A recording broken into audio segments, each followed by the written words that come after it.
Le 4 novembre 2021, je me suis lancé dans un projet un peu fou. Faire le tour de la planète en stop. Du voilier stop pour traverser les océans à la simple voiture, ma règle est simple. Comptez sur la seule force de mon pouce pour rentrer à mon point de départ. Moi, c'est Antonin. Alors si tu veux suivre mon aventure autour du monde, abonne-toi. Salut tout le monde. Aujourd'hui, on se retrouve pour une vidéo très spéciale parce que c'est la traversée de l'océan Pacifique et c'est une étape cruciale de mon tour du monde en stop. Le trajet est simple. On part depuis le Panama et on fait 7400 km de navigation pour rejoindre les îles Marquises en Polynésie française. Et on passe par les îles Galapagos sur le chemin. C'est une traversée qu'on pense faire en 35 jours environ. Le bateau dans lequel je vais être, ça fait déjà plusieurs mois que je l'ai trouvé. On s'est contacté sur Instagram quand j'étais en Argentine et on s'est tout de suite bien entendu. Donc j'ai été accepté pour être équipé sur le bateau pour aider pendant la traversée. Et donc on va être dans un catamaran de la marque Lagoon, un 42 pieds, ce qui va être largement assez parce qu'on va être que 3 dans le bateau.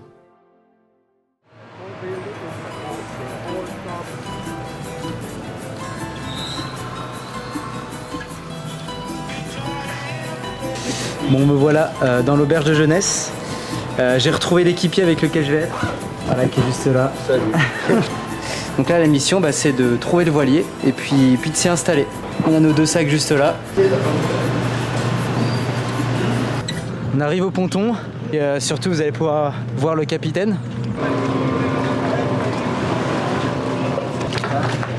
Salut. Comment tu vas? Ouais, super. Bon, je vous laisse, on se retrouve dans le bateau.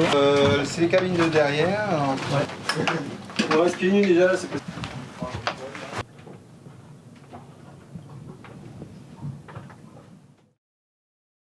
Du coup, fenêtre météo, on devrait partir demain. Donc là, la mission, c'est d'aller chercher tout le frais.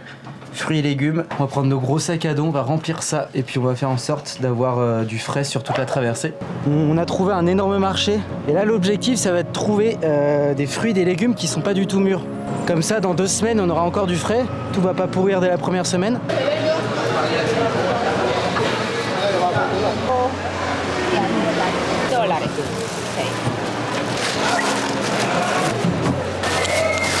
L'objectif, c'est de prendre vraiment des bananes qui sont pas du tout mûres comme ça, qui sont encore sur la tige. Uno.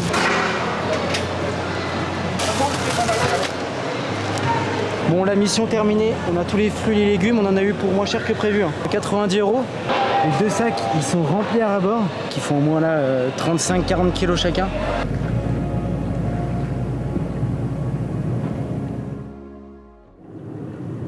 Je suis certain que tu étais plein. De toute façon, ceux-là, faut les remplir, non? Au moment du départ, on ressent l'adrénaline de l'aventure à venir. L'appréhension face à l'inconnu, et puis c'est aussi la satisfaction de voir les préparatifs enfin aboutir. À partir de maintenant, on sait qu'on ne peut compter que sur nous-mêmes. Allez, tu le mets là-dessus. Je m'appelle Quentin, donc je suis en voyage depuis 1 an et demi à peu près. J'ai fait un tour en Amérique du Sud, j'ai fait du stop, du bus, j'ai jamais pris l'avion dans mon tour. Je vais en Polynésie, après je vais essayer d'aller jusqu'en Australie pour faire un PVT là-bas et gagner un peu d'argent là-bas. Voilà. Salut, moi c'est David, je suis capitaine du catamaran YOLO. Normalement on voyage en famille et puis là cette fois, exception, je prends 2 équipiers pour traverser le Pacifique. J'espère que tout va bien se passer. Bon écoutez, c'est parti. Là on est en train de lever l'ancre. Donc on est le jeudi 18 mai à 8h46. On est parti pour la Transpacifique.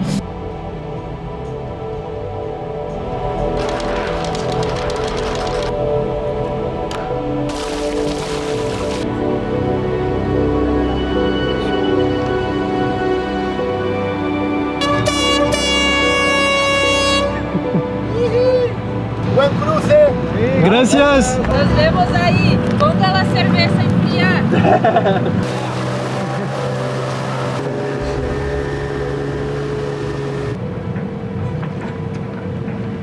Ah, je suis content de partir en vrai. Ça fait un bout de temps qu'on était là quand même à Panama City. Je réalise pas du tout. Genre, pour moi là, on fait juste une petite nave, on va mettre de l'essence. J'ai pas du tout l'impression, là, on est parti pour 35 jours, tu vois. Le point à atteindre aujourd'hui, petite croix en rouge.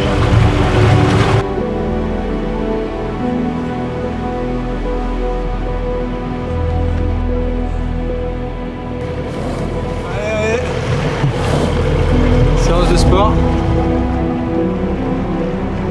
Vous voyez, on avance pas trop mal, on est à peu près du ciné de moyenne. On est complètement portant. On avance tranquillement, au ciseau.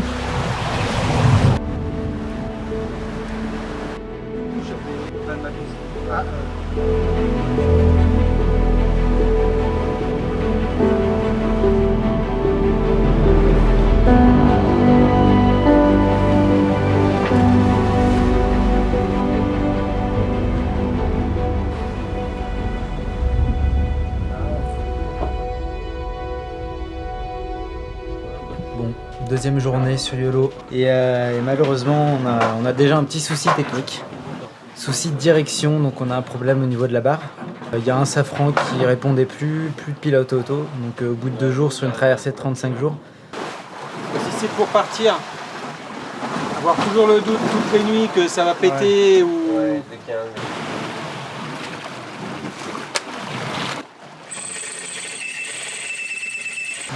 Vous l'avez compris là, c'est un petit peu la galère. Et on est en train de se relayer à la barre, 24 heures sur 24. Être à la barre non-stop à 3 c'est pas possible. Ça fait à peine 2 jours qu'on est parti. A priori on fait demi-tour, puis on rentre à Panama City, c'est comme ça. Il faut pas dramatiser le truc, sur un voilier il y a toujours des problèmes comme ça, c'est pas la fin du monde.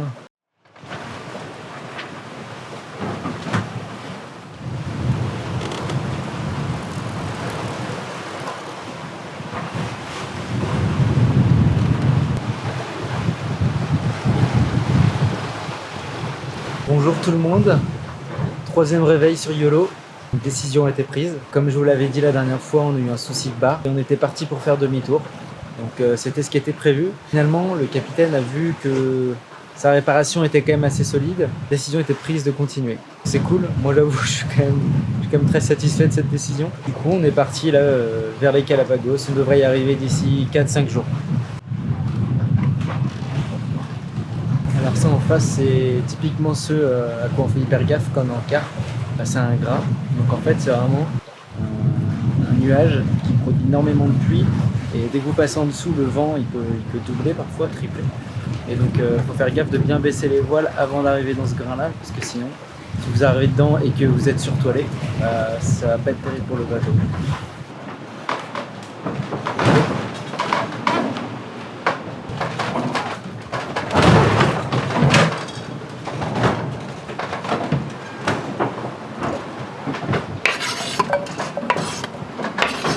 Tu fais quoi à manger là? Pas de carbo. Voilà, je vous explique, on est content que ça bouge dans le fond parce qu'enfin on commence à avancer. On fait du 6 nœuds, 7 nœuds, ce qui est vraiment cool. Alors que ça fait 3-4 jours là qu'on avance à rien, on a 4 nœuds de moyenne. Donc on met beaucoup plus de temps que prévu. Je pense que pour arriver au Galapagos, au total, on aura besoin de 10 jours.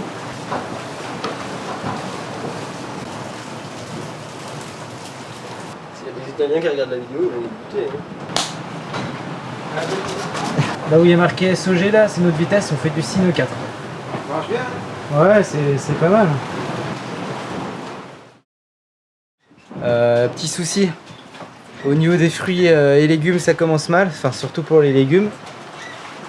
Les carottes elles ont moisi mais de ouf. Les pommes de terre vous voyez c'est un peu pareil. En soi ça va, mais il y a toute une couche un peu blanchâtre dessus là. Ce sont des champignons, donc il va bien falloir brosser. Attends, oh là là là là, celle-ci elle est pas... Le problème c'est que c'était les réserves pour dans 2 semaines, 3 semaines.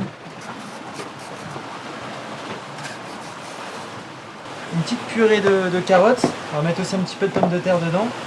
Avec je pense un petit peu de cumin, de la crème, de l'ail.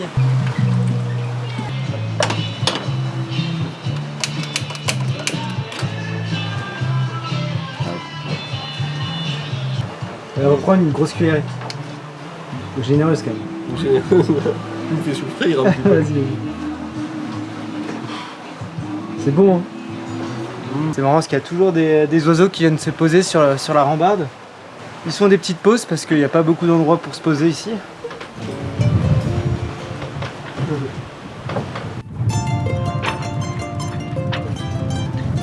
Bon, premier poisson pêché, cette Transpacifique.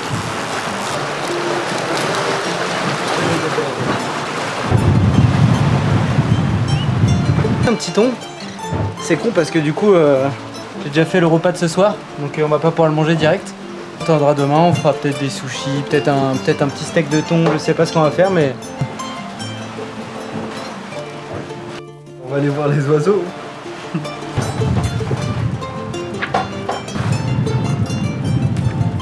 Ils en ont rien à foutre. Quel échec.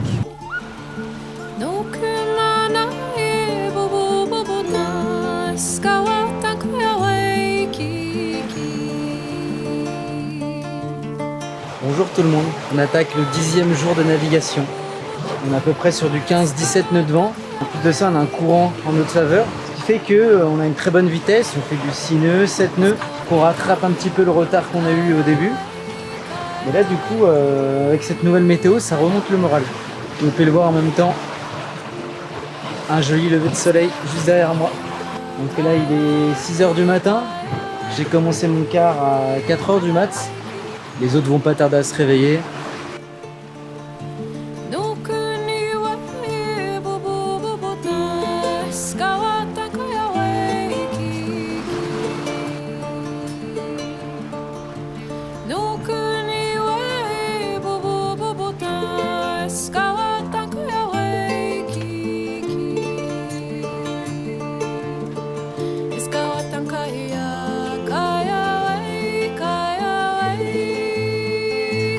Juste de terminer mon quart.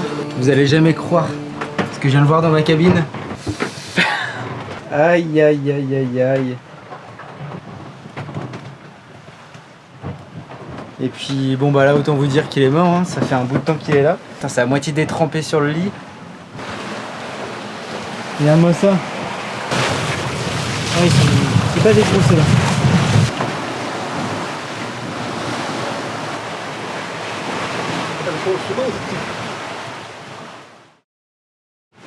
Bon, aujourd'hui c'est une journée quand même un petit peu spéciale parce que c'est normalement aujourd'hui qu'on devrait passer la ligne de l'équateur.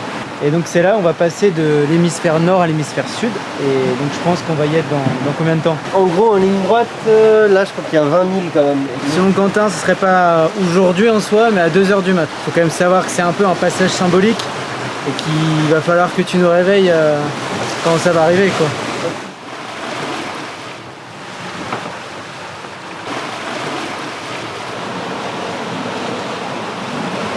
Bonjour tout le monde, il est 6 h 30, je suis encore en plein quart.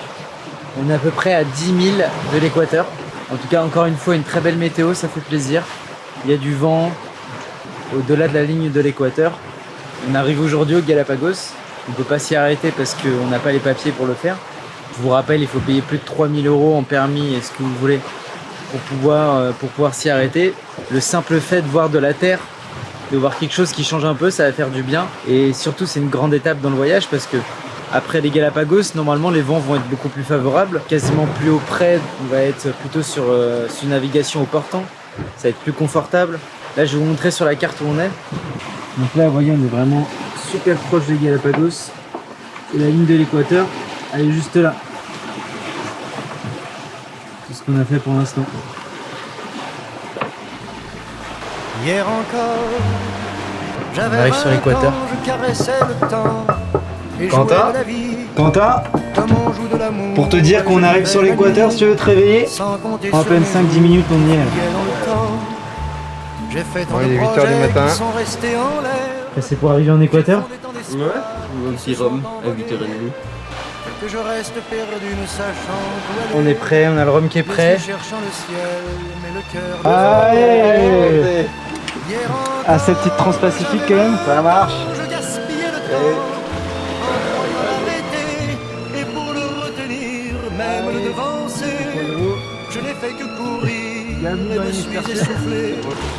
Bon, nous y sommes, on est dans l'hémisphère sud.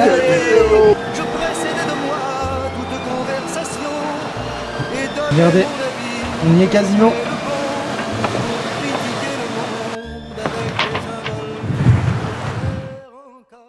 On est toujours au Galapagos, on voit bien une des îles.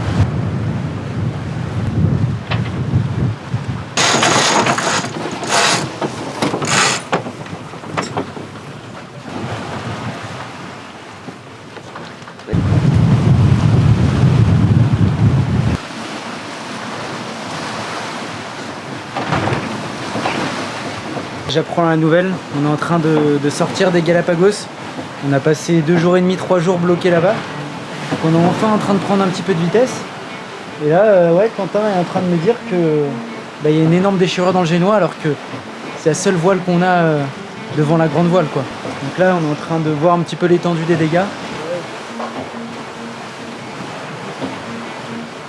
Si c'est vraiment ça, on est vraiment dans la merde, je pense.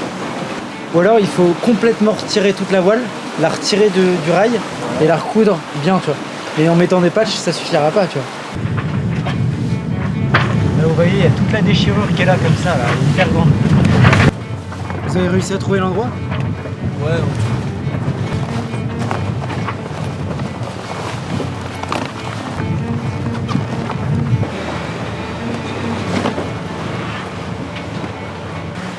Donc là, en fait, elle est complètement déchirée sur toute la longueur. Et ça continue à se déchirer, en fait. Donc là, c'est vraiment la merde. Je sais pas si vous voyez bien les coutures, mais en fait, elles sont en train de se barrer. La traversée est remise en cause. Là, clairement, pour moi, il y a plus de chances qu'on fasse demi-tour, qu'on continue.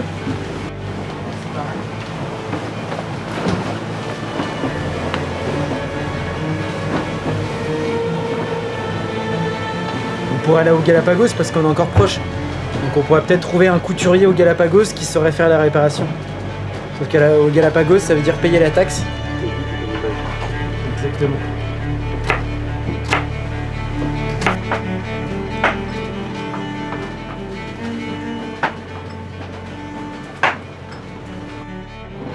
Donc, je suis dans ma cabine. Je suis parti me coucher. Les problèmes s'enchaînent.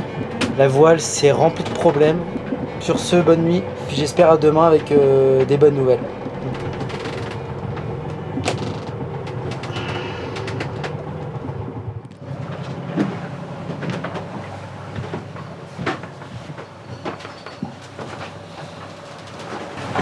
Du coup, on était au moteur, puisque du coup, on n'avait pas les voiles. Ils ont fini de recoudre, on va dire grossièrement le génois.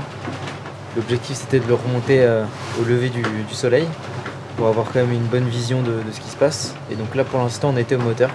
Et il y a un des deux moteurs qui a lâché. Donc on sait pas pourquoi, c'est peut-être un truc à la con, c'est peut-être un truc un peu plus grave. Donc là, il y a vraiment, c'est la loi de Murphy, là, il y a tout qui se met au rouge.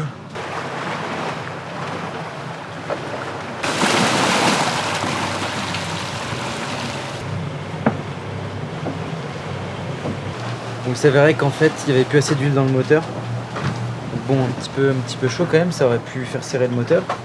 Le moteur remarche. Mais je pense qu'il y a un truc qui s'est cassé dans la confiance et là il ne le sent plus et on vient de faire demi-tour. On a un petit peu plus de 30 heures de navigation pour retourner au Galapagos.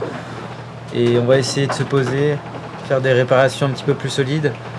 Je pense qu'il faut se rendre compte de la chance qu'on a d'être à peine une journée de navigation des Galapagos parce que ça aurait pu très bien nous arriver en plein milieu du Pacifique et là ça aurait été une autre histoire.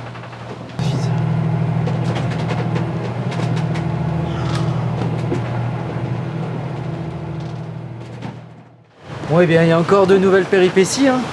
Le moteur a eu d'autres problèmes, il est tombé en panne dans la nuit à nouveau. Donc en fait nous on vient d'ici, ça c'est notre trajet. Et là du coup c'est quand on s'est rendu compte qu'il y avait la panne moteur, que c'était la galère, que le génois c'était foutu. Et donc là on a fait demi-tour, on est là. Et l'objectif c'est d'aller encore un peu plus au nord dans cette zone là. Pour l'instant je me fais un petit café tranquillement.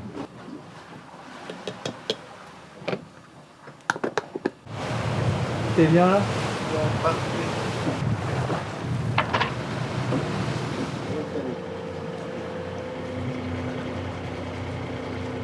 Mais on ne sait pas si c'est légal de naviguer sur les côtes. Et là, il y a un bateau rapide là qui est en train d'arriver sur nous. On ne sait pas si c'est un truc officiel. Ça se trouve, c'est juste un mec du coin. Enfin, on n'en sait rien. Espérons que ce soit pas un truc du gouvernement ou un truc officiel qui veuille nous foutre une amende. Parce qu'on n'a pas le droit de naviguer ici. Déjà que là, il faut qu'on évite l'amende. Donc si je commence à les filmer, là, ça va pas être la folie. Ils arrivent. C'est un genre de Zodiac.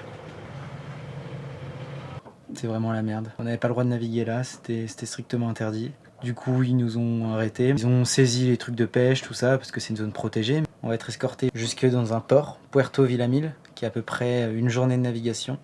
Et on va être escorté par un bateau militaire. A priori, c'est au moins 3 à 4 000 € qu'on va devoir payer. Tout ce qu'on a en réserve dans le congèle, tout va être saisi normalement. Évidemment, David, là, il est pas au top parce que c'est des grosses sommes. Ça va nous faire perdre au moins 3 jours.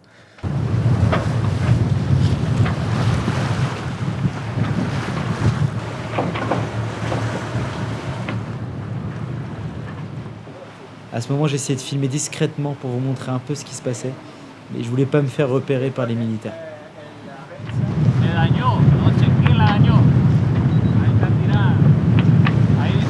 Donc là, vous avez les pieds d'un mec de la marina, les pieds d'un mec de l'armée, et puis là, c'est les pieds de David.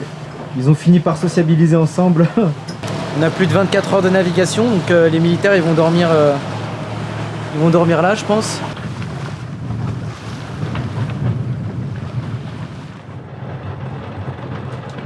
Je suis réveillé par les bruits de la chaîne. On est arrivé à Puerto Villamil.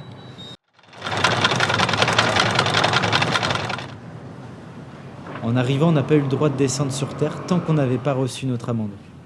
Mais comme c'est une situation qui n'arrive jamais, personne n'était capable de nous donner un montant clair à payer. C'est seulement après 2 jours à attendre et avec l'aide de l'ambassade française qu'on a enfin eu l'autorisation de descendre. Et le bonus, c'est qu'on a même pu faire annuler les amendes puisqu'on était en situation de détresse avec notre voile déchiré. Il y a quand même 2-3 bonnes choses dans l'histoire, c'est qu'on va pouvoir reprendre des produits frais. Je vais pouvoir aller chez le coiffeur, parce que là ça allait commencer à être compliqué, donc au moins ça me régale. Si on pouvait débarquer sur Terre, ça serait cool déjà. Du coup, il faut attendre lundi, parce que là, ils font la sieste.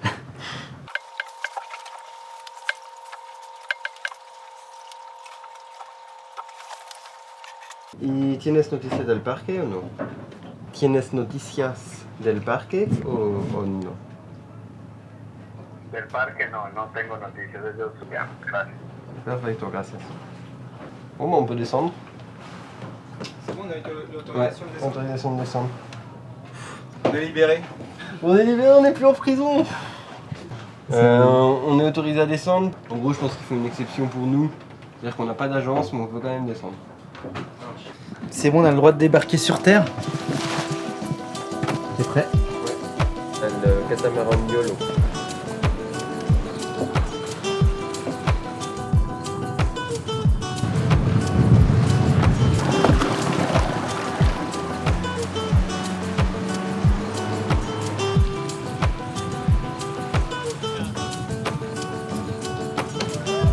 Ah, le bonheur.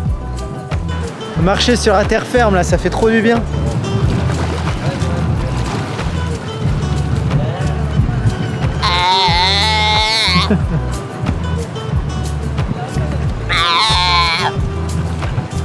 Même les phoques prennent la passage piéton.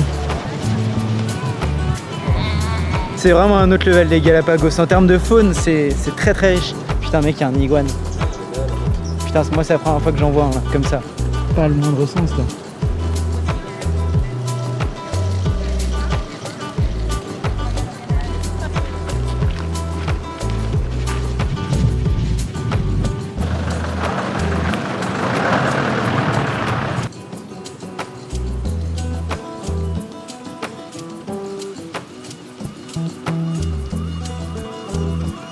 Première étape, c'est de retirer un petit peu de dollars.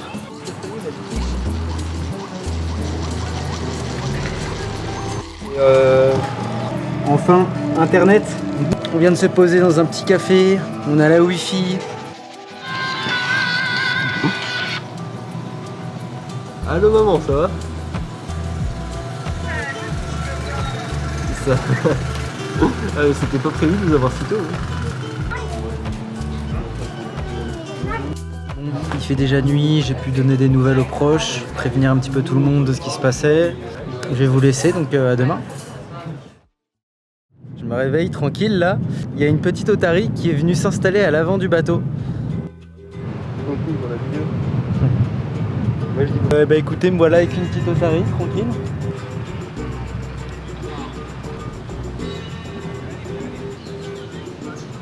C'est ouf, en fait, il y a des otaries partout qui sont au milieu de la route en train de se poser avec des gens sur des hamacs. Il y en a sur des bancs et elles n'ont pas du tout peur de l'homme.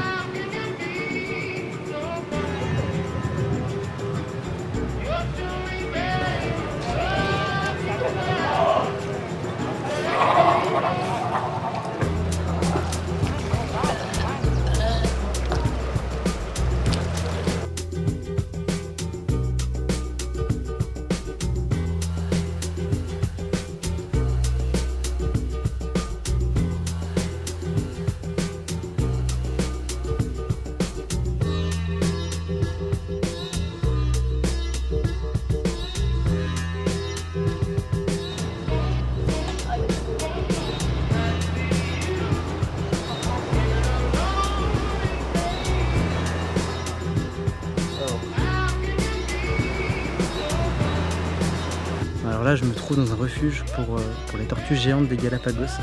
C'est une espèce qui est endémique, c'est-à-dire qu'on la retrouve vraiment qu'ici, dans le monde.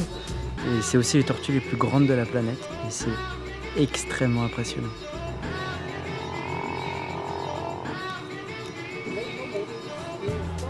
Et certains individus peuvent monter à 420 kg, je crois.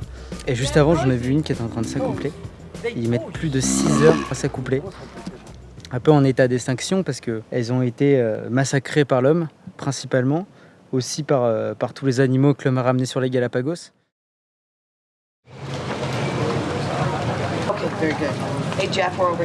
On est à l'embarcadère, on va rejoindre l'île de Santa Cruz.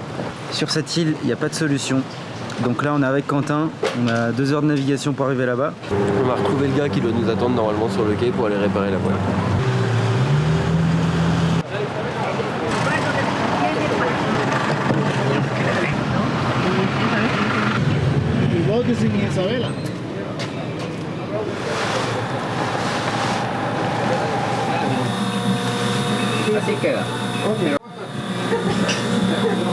A priori, la voile elle est réparée, ça va coûter 200 $, donc c'est pas si cher que ça. La voile est là. On la déplie. Señor que vino? Sí. Ya, muy bien, que venga, le entrego a él. Voy a hablar con él y vamos a organizar con él. Passe alors, prendre un taxi. Elle arrive à 9h normalement. J'ai plein de nouvelles à vous donner. On a récupéré la voile, on a récupéré de l'essence, on a aussi fait des courses, on a des fruits frais, des légumes frais. Donc là c'est parti, on est sur le départ.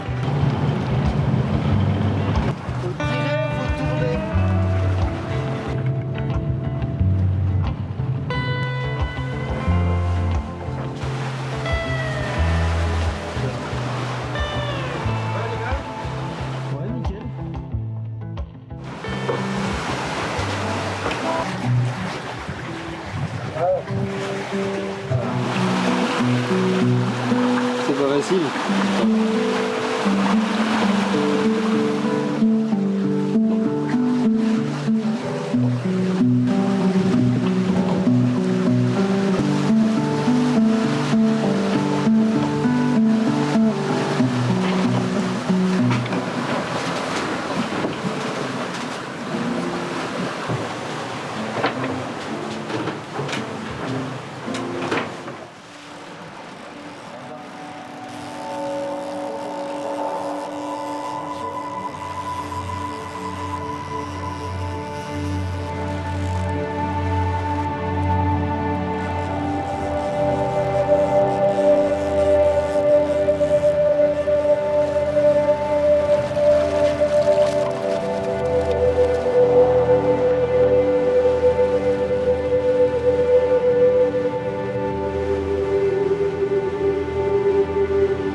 Il devrait nous rester plus que 9 jours avant d'arriver.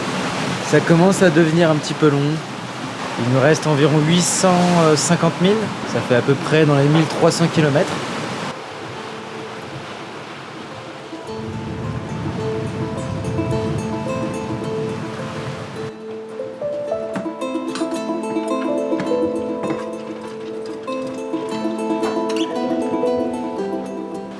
Traverser l'océan Pacifique, c'est sentir les jours s'étirer dans une temporalité unique.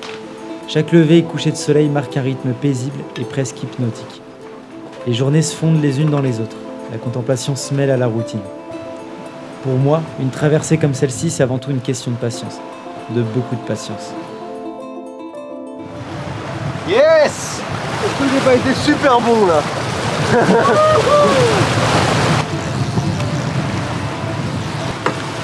Énorme. Ça a été attrapé avec un Dentifrice Colgate. Triple action, tu te laves les dents et après tu pêches. Donc ça marche très bien. Franchement.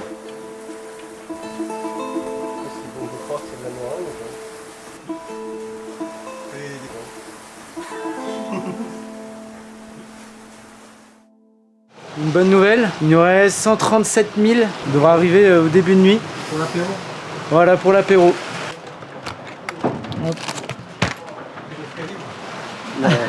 Pas d'alcool en mer. Hein. Hop là. Là je peux vous dire qu'on la savoure, la dernière bière en mer. Tant que je ne verrai pas l'île devant moi, je crois que je suis en mode c'est infini comme traversée. Il avait dit ça, lui. Ouais. Bon, il est 7h11 du matin. Bon, vu que là c'est le dernier matin, je vais me faire quelques pancakes. Je voulais pas trop filmer, mais ça c'est un petit peu la tradition. Hein. Tous les 2-3 jours, avec Quentin, on se fait des pancakes et c'est très très cool. Vous voyez, on est à la fin et on le ressent bien. Parce que là, il n'y a plus beaucoup de fruits et légumes. Là, vous voyez, il reste une orange un peu pourrie. Donc là, je sais pas qui va la manger, mais... Et dans le filet, il reste plus que 2 noix de coco.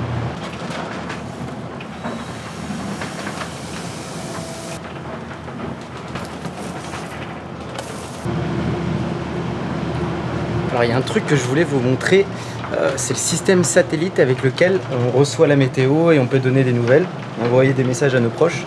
Donc c'est un Iridium, c'est un peu le truc classique qu'on a sur un bateau. Donc pour l'allumer, tac, on monte l'antenne. Deuxième étape, voilà dedans. Et au bout d'un moment, on peut recevoir les mails sur ce truc là.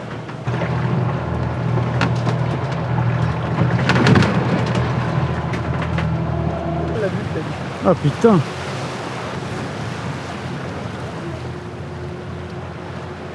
On voit la Terre! Ça fait du bien de voir ça, c'est magnifique!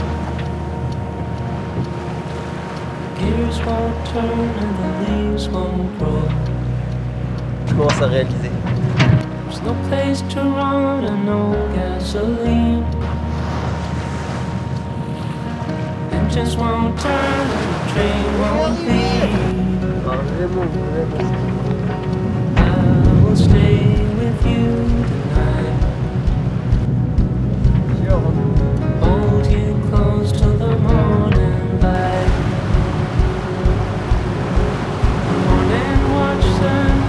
C'est tellement beau avec les immenses falaises.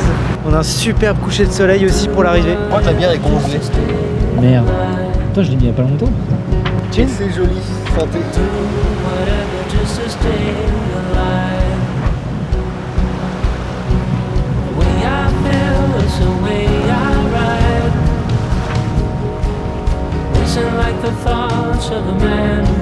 Arrivé au mouillage, le bateau touche terre. C'est bon. 42 960. Bravo, bravo. Ah, ça fait du bien. Nous sommes le 3 juillet, 19h54, 37 jours de navigation, dont au total 47 jours depuis le Panama. Voilà. Brut de chez Valdimir, c'est quoi? Valdivieto. C'est parfait. Magnifique de Yolo. Welcome in Polynesia, Ivaoa. Allez, Santé. Santé, merci beaucoup. Santé. Du village de Seina, amené par sa tante d'ouest. Vrai saucisson. Bon, on est le matin, il est 8h. Il y a la famille de David qui est arrivée sur la plage. David, il est parti les chercher là, donc ça va être les retrouvailles. Je pense qu'il va être bien content de les retrouver. Les sacs sont prêts. On va voir si ça marche, le stop aux îles Marquises. Tu vas comme ça? Ouais, je peux y aller. Tu tombes, tu coules là. Ouais, là, c'est sûr. Ah, mais sinon, on fera après. Merci beaucoup hein, d'avoir ramené Yolo. Petit Yolo là. Ouais. Merci beaucoup les gars. On est reparti pour une nouvelle On aventure. touche terre. Putain, on touche terre, c'est bon ça.